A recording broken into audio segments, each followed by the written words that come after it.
Hello, Mr. Nice to meet you. When did you make your first visit to India? When did it actually start? Very nice to meet you too. And thank you for having me here and for giving me lovely Indian chai. Yeah. Very good. And I'm also to be in the midst of wonderful preparation of Indian food. Okay. Feast has been prepared, I think. So I'm imagining I'm back in India already. Yeah. Thank you very much. Okay. So actually my connection with India began in 1981 when I went as a student to the School of Architecture in Ahmedabad in Gujarat State. And I did the course there. It took 5 years. And after that I worked for the director of the school. I worked for a local architect.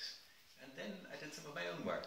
So quite quickly, 10 years passed. It's hard to imagine how that time goes, but it does so quickly.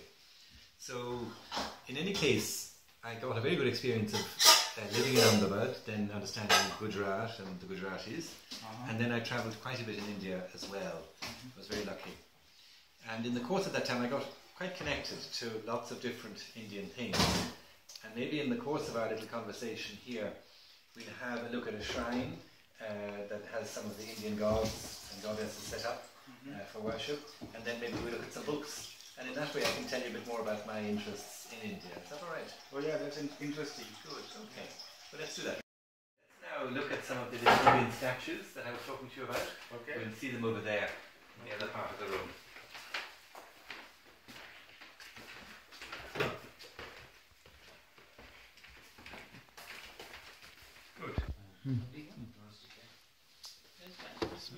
Okay, so what we have here is a small shrine that's been set up to be able to worship some of the gods and goddesses that are known in India.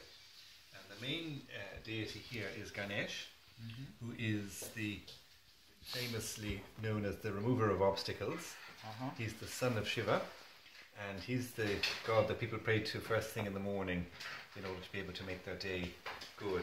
Okay. And then presiding behind them are other mother goddesses, and then Hanuman. Okay.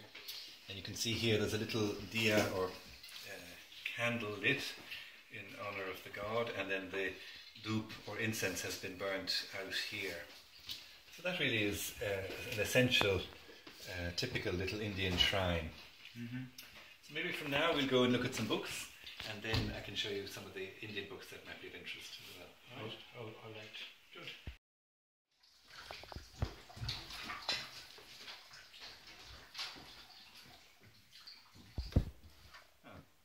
Now come in, Renison, and let's look at some Indian books here.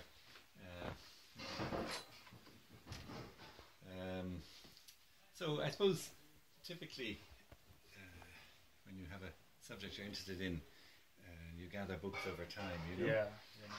Famous Indian texts here. These are ancient stories of India retold again by a man called Arthur Ryder. That's the Panchatantra, which is very famous. And somewhere here there's a copy of the Mahabharata. Oh, there. Yeah, good, yeah.